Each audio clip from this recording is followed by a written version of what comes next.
Next chapter is an introduction to operating system. Here OS is a very important part of our computer system. Basically, OS is known as an operating system. Whenever you switch on your laptop, desktop, computers, PC, you might have observed that there is some time to load your PC or load your desktop screen. So here your device is starting the software in a background. This software is used to control the computer and run the operating system, like your booting system. A Windows symbol is available on your screen when your computer is starting or loading or your desktop. So this process is known as an operating system process. First of all, see what is an operating system. An operating system is a software which acts as an interface between the end user and the computer hardware. Every computer must have at least one operating system to run other programs. First of all, OS is the intermediate between one user and computer hardware. Here, using an operating system, you can utilize hardware component and other. Here, like hardware component like CPU, memory, input-output devices. So, therefore, computer acts as intermediate between hardware or user. Simply, it acts as a middleman. Operating system acts as a middleman between the user and computer hardware. Next, user cannot give directly command to CPU in machine language. User cannot give a directly command to a CPU because machine language is a very hard or like a binary digit 0 and 1. So user cannot understand that type of language. We only understand English, Hindi, Gujarati, that type of language. So user cannot give directly command to CPU in a machine language, nor can CPU interact with the CPU directly. So there needs a middleman to communicate between users and CPU, or we know that the middleman is a operating system. And applications like Chrome, MS Word, games, etc. need some environment in which it will run and perform its task.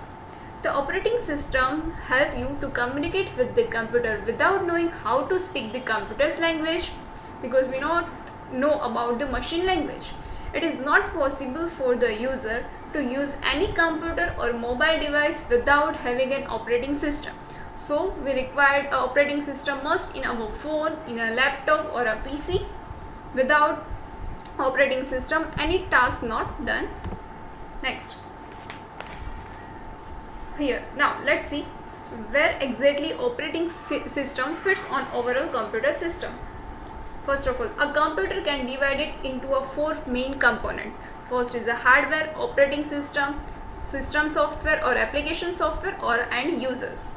First we have a hardware which comprises CPU, memory, other input-output devices, RAM. On the top of this, there is an operating system which controls and coordinates the use of hardware by various applications. So, operating system connect with the hardware by various applications. Applications programs are the software tools or utilities which the user run to carry out their task. See here, system software or application software. We know that the system software are that type of software that are by default available on our PCs to run the systems or to use the system.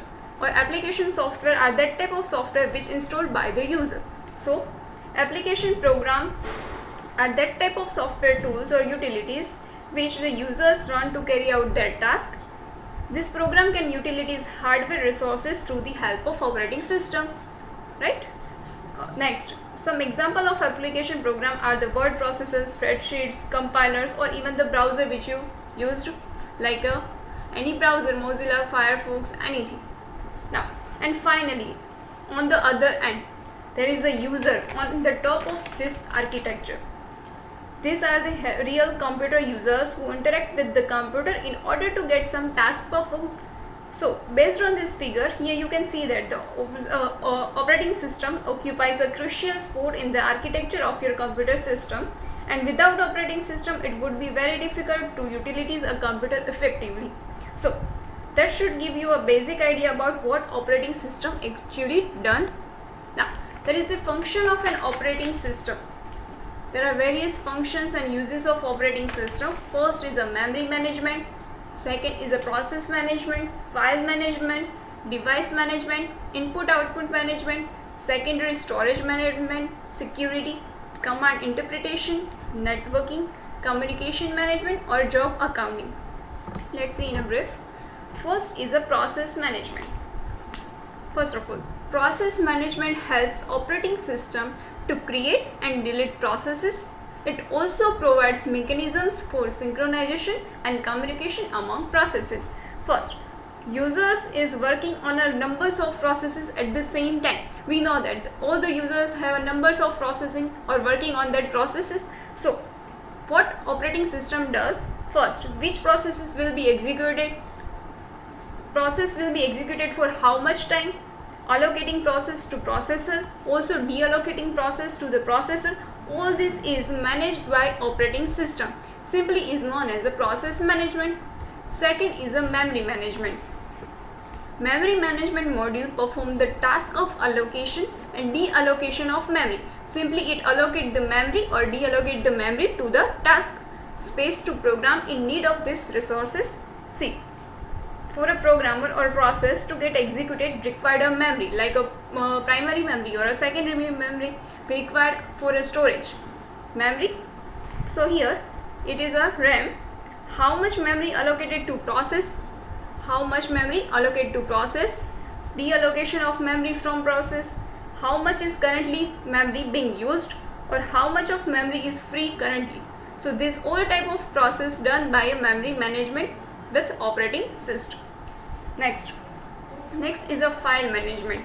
It manages all the file related activities such as the organization, storage, retrieval, naming, sharing and protection of files. All this type are done by the operating system. A file system contains many files in a directory. We know that there is a many files in our directory which is well organized. So keeping track of information, location of that file, user status of the file is known as a file management done by operating system. Next is a device management. Device management keeps tracks of all devices. This module also responsible for this task is known as the input-output controller. It also performs the task or allocation and deallocation of the devices, same as a memory or a file management. Next is the input-output system management. Here, one of the main objects of any operating system is to hide the peculiarities of that hardware devices from the user. We can connection of numbers of devices like mouse, speakers, printers, external hard disk. So we use this at the same time. So keeping all the devices, which process gets the devices, for how much time the devices is being used, managing the connection of that devices, all this type of process done by the operating system. Next is a secondary storage management. Systems have several levels of storage which includes primary storage, secondary storage or a cache storage. Instruction and data must be stored in a primary storage or a cache so that a running program can reference it. Next is a security. Security management. Security module protect the data and information of a computer system against malware threat and unauthorized access. As there are many users in a system which these users has authority to access these devices, we know that there are many users, so all have the authorities to access these devices. So managing all the users, who is authorized users, find their authorized users or restricting unauthorized users and activities. So it's a security task by operating system. Next is a command interpretation. This module is interpreting commands given by the and acting system resources. To process that commands, basically handle the command by the computer. Next is a networking. A distributed system is a group of processors which do not share memory, hardware devices or a clock. The processors communicate with one another through the network.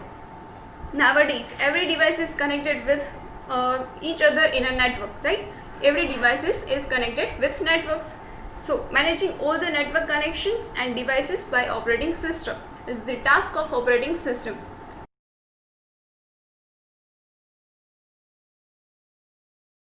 Next is a job accounting, keeping track of time and resources used by various jobs and users. Now, next, There are many types of operating systems available. Let's see what are the different types of operating system. First, take a Mac OS. Is a series of graphical user interface which indicate a GUI. For a GUI, graphical user interface based on operating system developed by Apple. So Mac OS is the system which is developed by Apple company. Basically, for our Apple laptops or Apple tablets, we use a Mac OS system. Next is a iOS. It's also developed by the Apple company.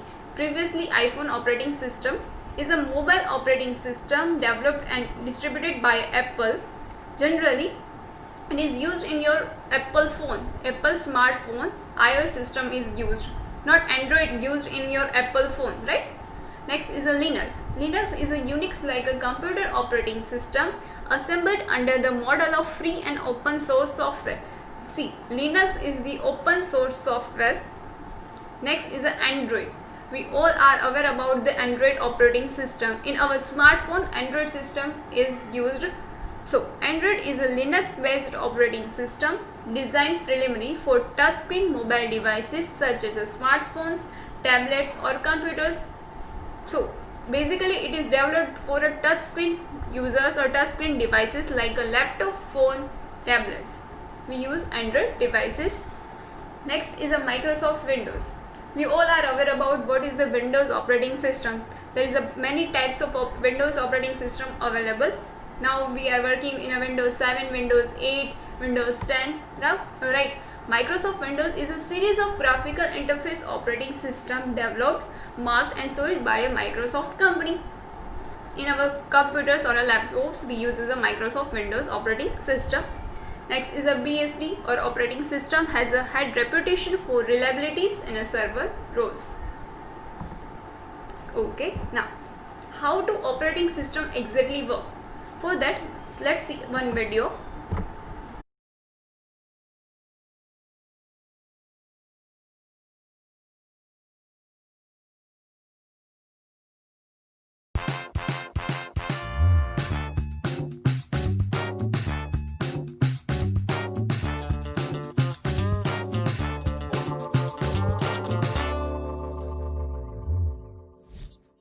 Computers are used for so many different tasks. Playing games, watching videos, running calculations, communicating and collaborating. Computers today are a mixture of different types of hardware and software. But there is one program that brings them all together, and that's the operating system. To consider what the operating system is, let's go back in time to the invention of digital computers. They could handle around 5,000 complex calculations per second. Impressive for the time, but today's supercomputers perform nearly 34 trillion calculations per second. Programs were written on punch cards, pieces of cardboard with holes. These were fed one at a time into the Central Processing Unit, or CPU, and enabled the earliest form of computer, batch processing. In some cases, one person was in charge of making sure the cards were fed in correctly. Their job was to correct jams and schedule when the next program could be run. As computers became faster, they were able to process punch card tasks quicker than the cards could be fed in. There was another problem. Different computers' resources, that is, the components within them such as RAM and the devices attached to them such as printers, were all different from one another.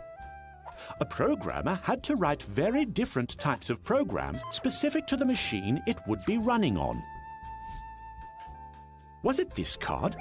Or that card? Oh no, it's all getting a bit complicated, isn't it? The solution was to write a brilliant piece of software called an operating system, or OS, The OS would take over the tasks common to many programs. Today, operating systems control the hardware of the computer. They manage and allocate resources and provide an interface for the user. Go on then, turn on that computer and we'll see what happens. An OS is one of the first programs that runs when a computer is turned on. Most programs start the same way. The computer issues lines of code as commands to prepare all the important elements, like the screen and the network. The operating system holds the collection of all the common commands and segments them, rather like putting them into a library, from which the other regular programs can borrow codes.